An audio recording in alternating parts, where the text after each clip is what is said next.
morning. I'd like to thank you for joining us on today's open heart service.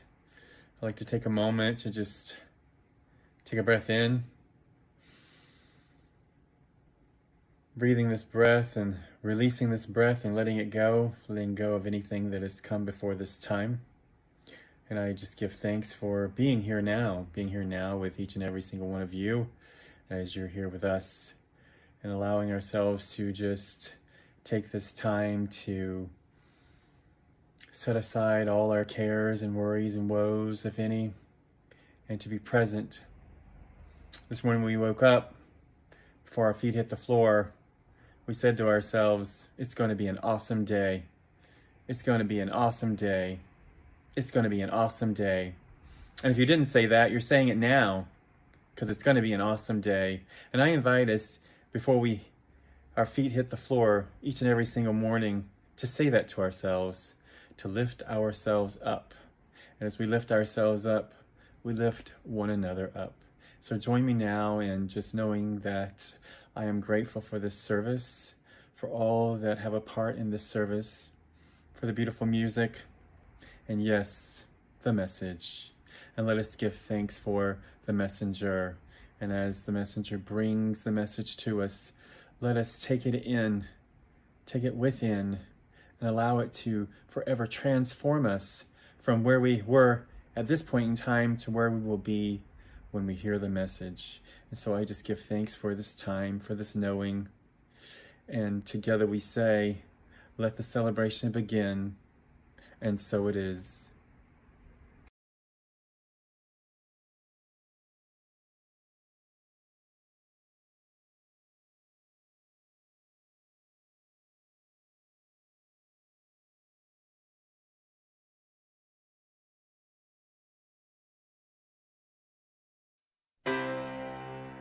Wish the day would come when we all are one, living in this land, walking hand in hand.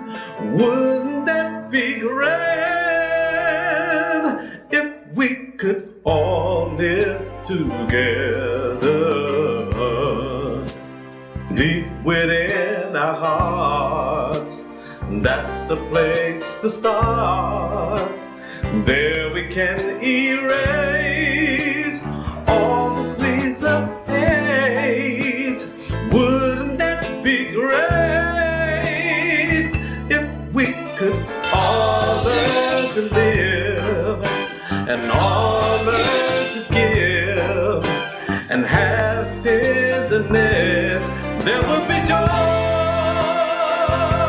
on every face, joy will appear. I wish the day were here, we'd be together, all together now.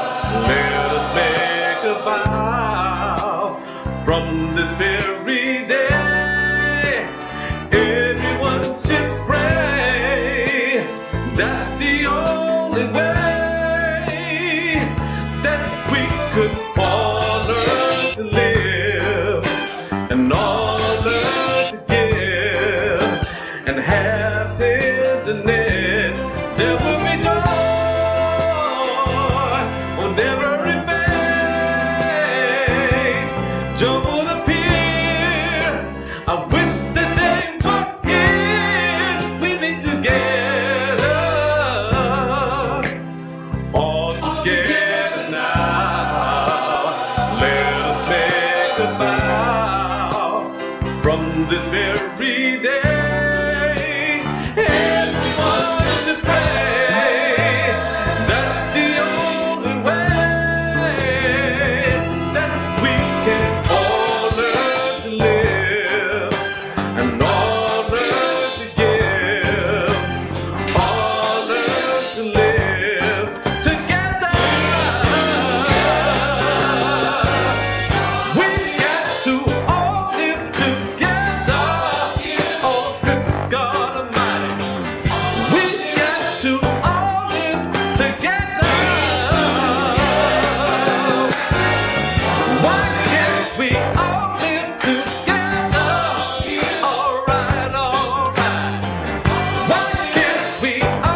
about this heart.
What comes from the heart reaches the heart. Good morning and welcome to our Heartstream for this Sunday, February the 2nd. This is, the first Sunday in the month of February. January has come and gone. We're now in a brand new month. I welcome you to this month. Our theme is going to be divine strength, and we'll be talking about divine strength and spiritual strength throughout the month. And I invite you to join us for this Heartstream to let other people know about it. Continue getting the word out to people. Continue with your contributions and your gifts that help us to continue. So much appreciate that. All of the things we continue to hold the space and hold prayer for our nation and for our world and for our own local communities, wherever you might be. We continue to know that the truth is there and the truth abides. Also would like to invite those of you that are in the Memphis area today to Unity Christian Church, 3345 McCorkle Road in Whitehaven, if you're available to come out. Speaking of Unity, there will be training in a couple of weeks for platform assistance. We've already got 3 people from Open Heart that are going to be working with the platform assistance there at Unity. Those are people who lead the service, the celebration service every Sunday. And it's an opportunity. So if there are any others of you who would like to do that, please contact me and let me know so that I can get you on the list so that you will get the information that you'll need to be there on the Sunday, February the 16th. You'll be able to be there for the training that will take place after church on that particular Sunday from 1 p.m. to 3 p.m. And they will have food for us also in that time. But again, we're really enjoying the partnership that we have, the synchrony that is taking place with Unity, and all truly is well. And as always, I once again relish and take pride in the chance for this opportunity to say to you, I greet you, I bless you, I see God in you. Our affirmation for the month of February: divine strength. Divine strength is my spiritual name and nature. I am centered in truth during times of instability. I appreciate my limitless power to stay strong in all circumstances. I am spiritual strength, stable, courageous, and tenacious. Amen, Ashe, and so it is. Today is a day like no other day. Just think and you'll know that it's true. Days like today should be holidays. So I'm singing this message to you. Happy birthday to you. Happy birthday to you. Happy birthday to you. Just have a happy day. There are several ways to give to Open Heart: through our Cash App at OHSC 901, online at OHSC901.com, or text the word GIVE to 615-422-4290. A powerful way to start or continue your day is with our daily prayer call. Each morning at 8 a.m. Central Time, a prayer team member provides an inspirational reading and an affirmative prayer. Join us at 901-586-8755. Join us at 11 a.m. for the Sunday celebration at Unity Christian Church. We'd love to have you come out, 3345 McCorkle Road. And if you're not able to be here in person, you can also watch the service at unitychristianchurch.us, the website. Love to see you. This collaboration between these two magnificent congregations. Black history is a part of history year-round. But traditionally in the month of February, we highlight the accomplishments of Black Americans and beyond. And courtesy of the Center for Spiritual Living in Dallas, we are featuring the pioneers and evolutionaries of science of mind. Hope you enjoy.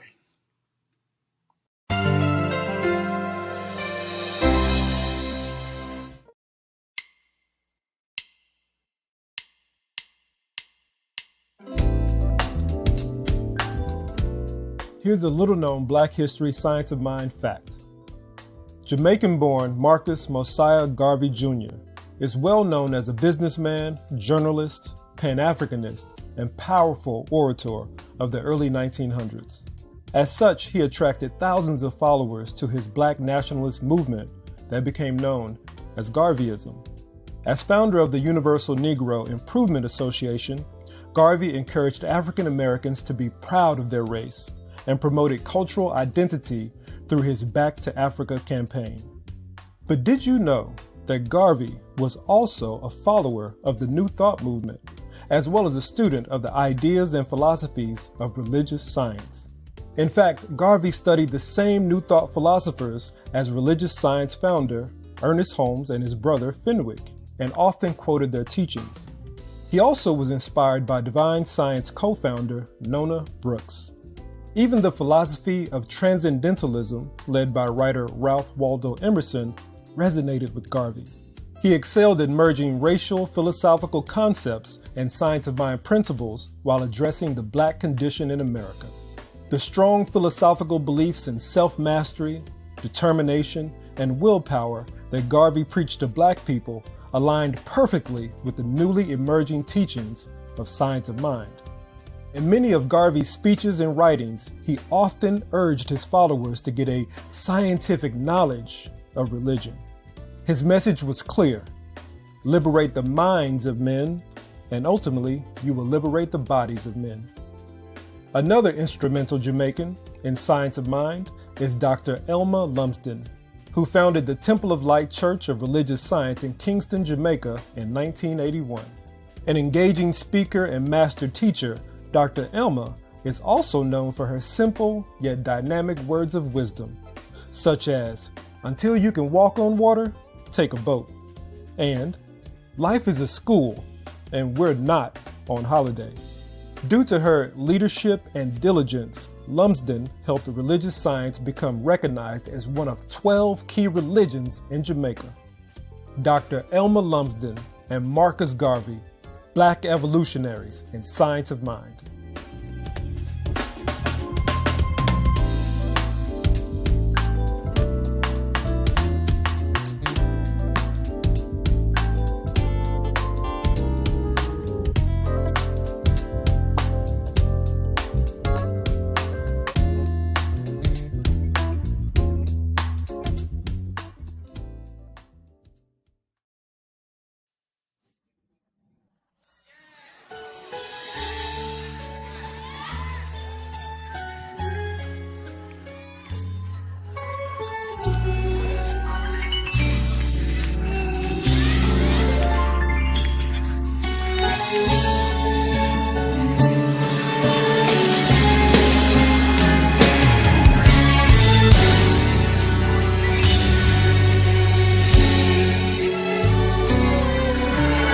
Pregnant possibilities, now birthing a new travailing to obtain it, for it must come to pass. I decree it, declare it, and call it in the spirit to become what God designed me to be.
designed me to be who you are. You are what God designed you to be.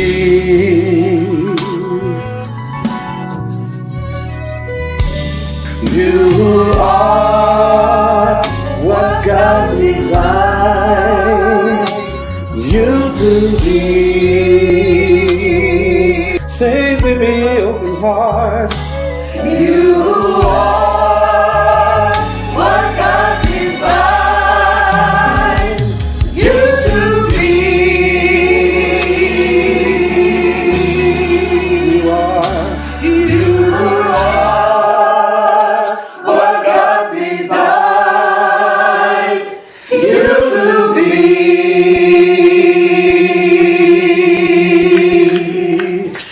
You are what God designed you to be.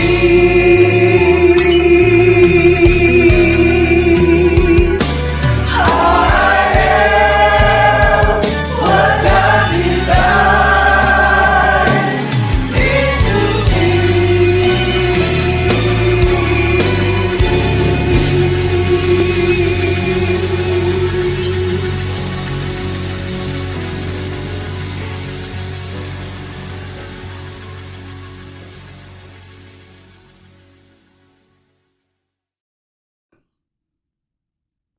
What makes you so strong? What makes you so strong? From the book of Judges, chapter 16, beginning at verse 15, we find these words. Then she said to him, how can you say, I love you, when your heart is not with me? You have mocked me 3 times now, and have not told me what makes your strength so great. Finally, after she had nagged him with her words day after day and pestered him, he was tired to death. So he told her his whole secret and said to her, a razor has never come upon my head, for I am a Nazirite to God from my mother's womb. If my head were shaved, then my strength would leave me. I would become weak and be like anyone else. These are the words of Delilah to Samson, and then his answer to her. She wanted to know from Samson, what makes you so strong?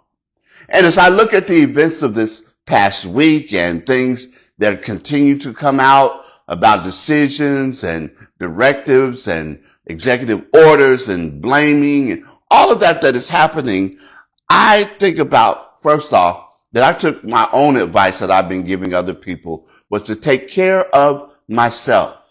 So I limited my exposure to these things and my conversations about that in order to be able to maintain some semblance and some balance. But I also looked at the fact that, again, our spiritual resources, I think, are going to be so critical to us as we move forward. And with the month of February that we are in, and there is the theme that we have for the month, divine strength. And when I talk about divine strength and spiritual strength, and I use them interchangeably, it's not the power to dominate, but the inner resources that we have to persevere. It keeps us going, though there are attempts to erase Black history and women's history and Pride Month and Hispanic Heritage Month, and all of those things that devote diversity. We're continuing to move on. And as I thought about all of this, the words from a piece in the musical Don't Bother Me, I Can't Cope came to mind. It's entitled, They Keep Coming. See that back? See that hand? You think I could tow the barge? Well, I can. And perform open heart surgery and sit on Supreme Court and invent shoe lasting machines and write books and sing Verdi and Puccini and become a heavyweight champion of the world. They keep coming. They keep coming. You can stop a rose from growing if you nip it in the bud. You can stop a brook from flowing, but you cannot stop a flood. They keep coming. They keep coming. From the Mississippi Delta to the Louisiana Bayou, from the grandsons of the kings of Timbuktu, they keep coming. They keep coming. From the Midwestern stockyards and the arid Western plains, they keep coming. The freedom seekers and the breakers of the chains, they keep coming. They keep coming. From the ivory halls of Harbor and the dark hallways of Harlem, they keep coming. They keep coming. They keep coming. Come by the Underground Railroad, they keep coming. By DC 7, they keep coming. Come by Mule Train, they keep coming. Come by Cadillac, they keep coming. They keep coming, running, walking, limping, crawling, never stopping. They're just coming. They keep coming. They keep coming with their humor and their laughter and their rhythm and their blues, their jazz and gospel and many varied hues. They keep coming. They keep coming.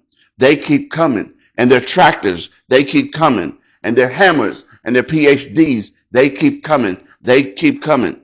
They keep coming. The Nat Turners keep coming.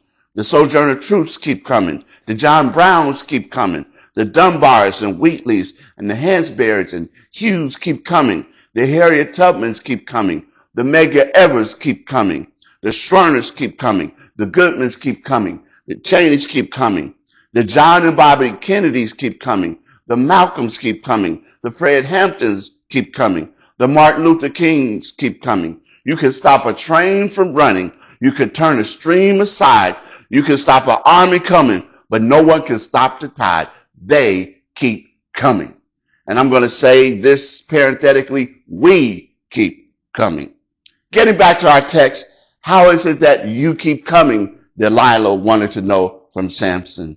And I know that some of you might be thinking that Samson may not be the best example of divine strength, but I think there's some things that we can learn from Samson. Things described in his story are about things that take place in our own consciousness. The Philistines are within us. The Israelites are within us. Samson is within us. Delilah was in us because they represent thoughts, feelings, beliefs, attitudes, habits, and practices that are very active in our own consciousness. But let's get into the story. Samson was a Nazirite. He was dedicated to God from birth, which meant that he had to abstain from wine and all other grape products like vinegar and grapes, refrain from cutting the hair on his head, and to not become ritually impure by making contact with corpses or graves, even those of his family. And as we know, Samson grew and he became one of the judges of Israel. And a judge in Israel was not strictly like we think in court judges, but they were sort of a leader, a military leader, if you will, but they also made decisions about things that happen in the everyday lives of people. And I think there's something else that's important for us to remember if we're to understand the theology of the Hebrew Bible, particularly as it's reflected in the book of Judges, because it's a theme that's repeated over and over and over again. And the basic theme is this, that obedience to the Lord brings blessings. Disobedience brings tragedy and captivity. That if an individual is prosperous, healthy, and having a good life, it's an indication that they are in tune with the infinite. If things are going bad, it's an indication that one is not in tune. And in metaphysical terms, this is a statement of the principle of cause and effect. Obedience to the indwelling principle of being brings forth blessings, and disregarding inner guidance leads to unpleasant and undesirable consequences. Though the Philistines were the enemies of Israel, Samuel, an Israelite and a Nazirite in this context, became infatuated with Philistine women. We know that it didn't work out with two of them, but that didn't stop Samson. And you know, he had a pattern of behavior also. And that is that when things didn't work out, he would destroy stuff. He would tear stuff up. He would cause havoc and because he even kill people. And he possesses this physical strength, this powerful physical strength that made him feared by the Philistines.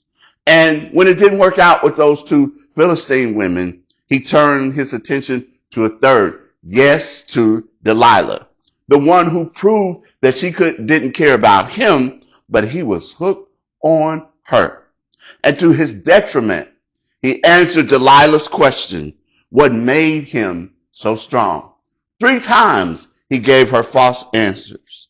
And he would go to sleep, and whatever he told her was the secret, she would do that, whether it was bind him or put that on him or whatever, and he would go to sleep. And then when she would call him and say the Philistines are coming, he would wake up and break loose. She finally says to him, look, you've mocked me 3 times. If you loved me, you would tell me the truth. And this time he did. And they cut his hair and he was subdued. You see, because he told her his whole heart. In Hebrew, there's a word that's leb for heart that is referring to, that means feeling and will, intellect, the center of everything. Be careful who you tell your heart to.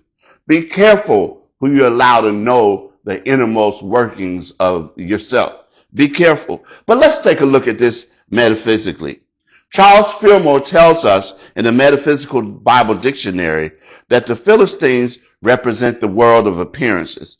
They represent the many thoughts and feelings and beliefs we let rule and persuade us that are based on appearances, what it looks like on the outside, what we can see with the eye and not our spiritual eye. And we have to understand that and see that. When we make decisions based on facts rather than on truth, we let the Philistines rule. When we look at the challenges and conditions before us and think of them as impossible, hard, or difficult, we let the Philistines rule.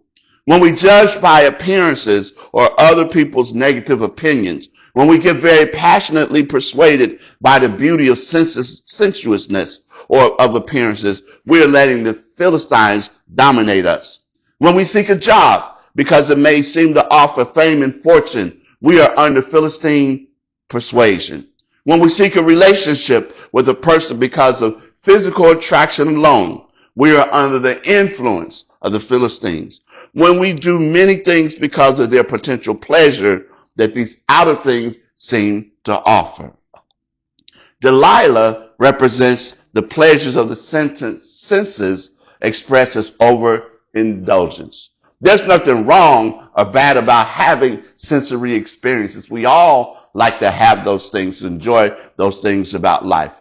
But it's only when we let our senses control us to the extent that we don't follow our higher sense of self or use our intelligence from God, the intelligence that is within us.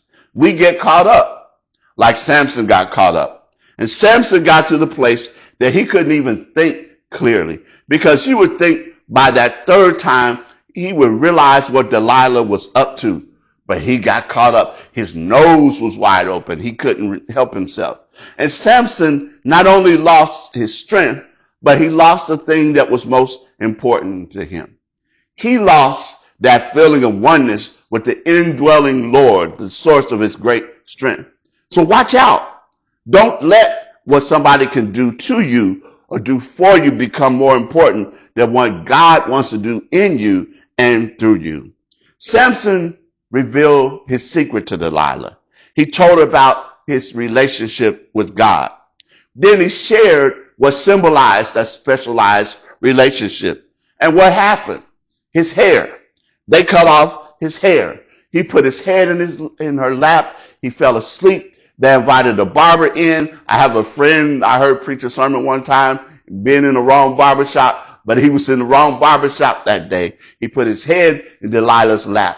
And when he woke up, his hair was shaven. He became weak because the loss of hair symbolizes the loss of vitality, energy, and strength. And right after that, they put his eyes out. Putting his eyes out meant a loss of spiritual perception. We can't see where God is guiding us when we have our eyes put out, when we're unable to see. And you know, in this world, they'll put your eyes out so that you can't see what's happening to you. Can't see the psychological change, the physiological change, the economic change, the educational change. When you can't see, you even sometimes become some of the staunchest supporters of a sick system. There's so much that is taking place now that is obscuring our vision and in some cases making it impossible or difficult to see. Then they put him in chains. They chained his body and his mind. And there are many Delilahs out there that would catch us up, that would capture our attention. And once Samson was weakened, once Samson was blind, once Samson was bound, they mocked that Samson. They said, bring him out so he can entertain us. They always make the best entertainers. But there's something here that I don't want us to miss. Delilah missed it. And to some degree, Samson also missed it. But I don't want us to. You see, the whole answer to what made him so strong, that is here, and I'm so glad about it. The symbol is not the source.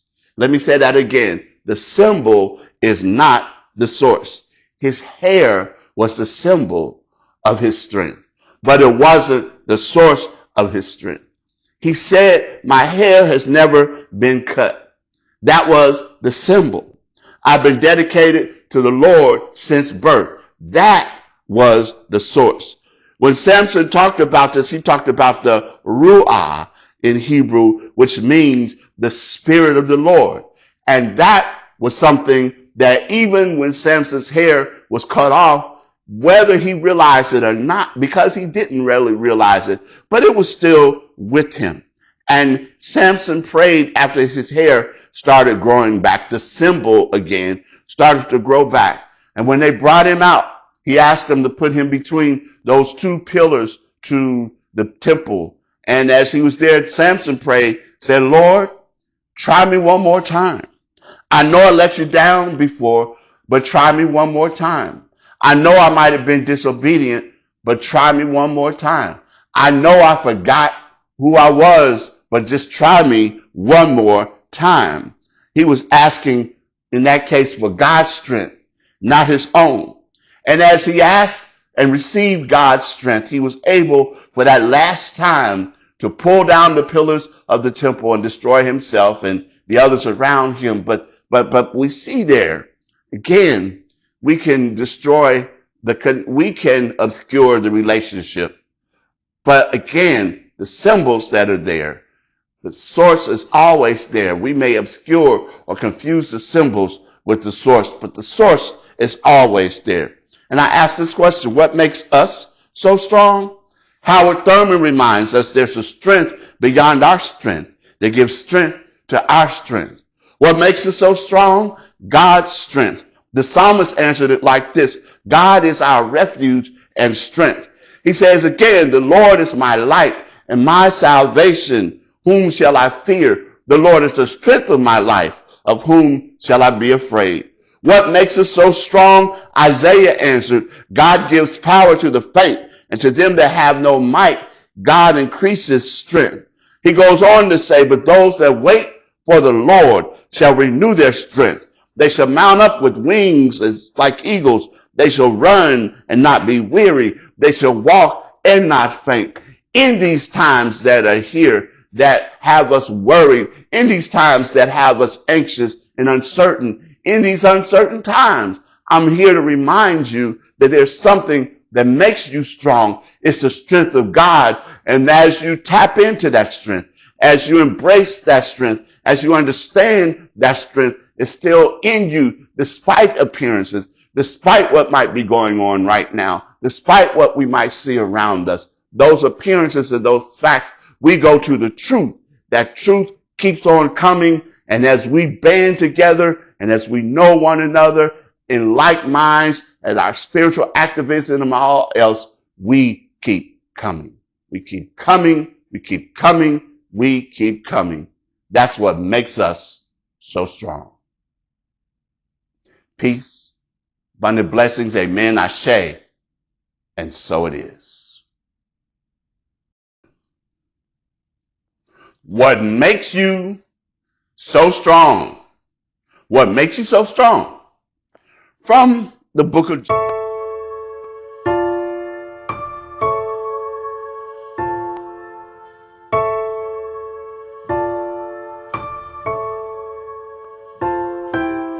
I am a child of this universe.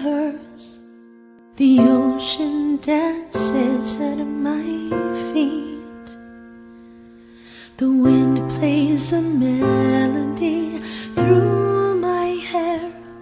I am loved at every turn. I am kissed by Mother. I am a child of this universe.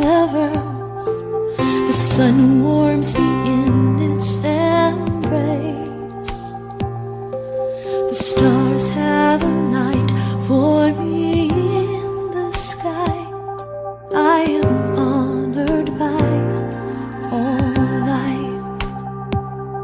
I am held by Father Time.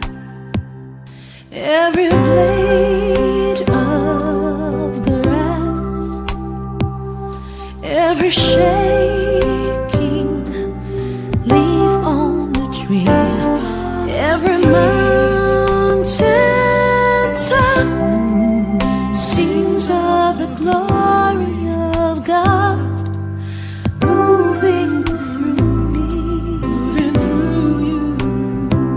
Oh.